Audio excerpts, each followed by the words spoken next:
Alors, dans le même temps, vous avez la population humaine qui a un tout petit peu augmenté. Alors, en fait, ce n'est pas dans le même temps, c'est grâce à l'énergie que la population humaine a augmenté. Parce que l'énergie a permis, par exemple, de supprimer l'essentiel des famines. Si ça ne pousse plus ici, on transporte de là où ça pousse. L'énergie permet de conserver les aliments. L'énergie permet de se protéger du chaud et du froid.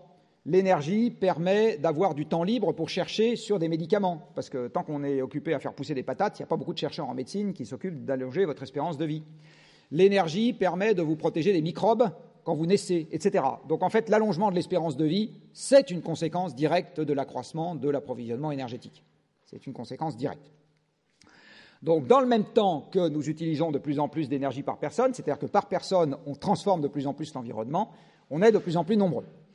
Alors l'INSEE, à l'époque, n'était pas extrêmement performante, mais on va dire qu'au moment où les hommes se sédentarisent, il y a 10 000 ans, est-ce que vous savez pourquoi les hommes se sédentarisent il y a 10 000 ans? Parce qu'il y a 10 000 ans, nous sortons de la dernière grande transition climatique que l'humanité a connue, c'est-à-dire la déglaciation. Et le climat devient stable. Le climat a été stable pendant 10 000 ans jusqu'au moment où on a commencé à le tripoter. Et donc un climat stable, ça permet de commencer à développer des pratiques qui sont reproductibles d'une année sur l'autre, alors que quand le climat n'est pas stable, vous ne pouvez pas, en restant au même endroit.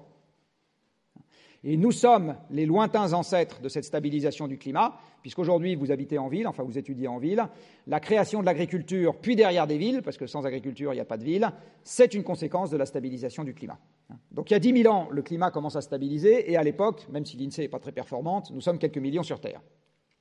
Au début de la révolution industrielle, on a quand même gagné un facteur 100 en ordre de grandeur, enfin un facteur de quelques dizaines, et nous sommes de l'ordre du milliard. Et puis là, vous voyez qu'en 2 siècles, crac, on est passé à 7 milliards, et ça continue à augmenter. Quand je suis né, la population humaine était la moitié de ce qu'elle est aujourd'hui. Alors certes, je suis un vieux crabe à vos yeux, mais quand même, ça fait une grosse augmentation sur une durée de vie. Alors question, est-ce que quand on voit ce genre d'évolution, on se dit que la population va rester stable indéfiniment à 7 ou 8 milliards d'habitants? Moi, je ne suis pas complètement persuadé, et je suis même raisonnablement persuadé du contraire.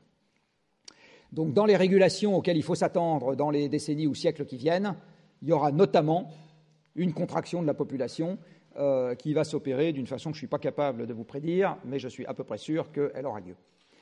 Alors maintenant, une fois que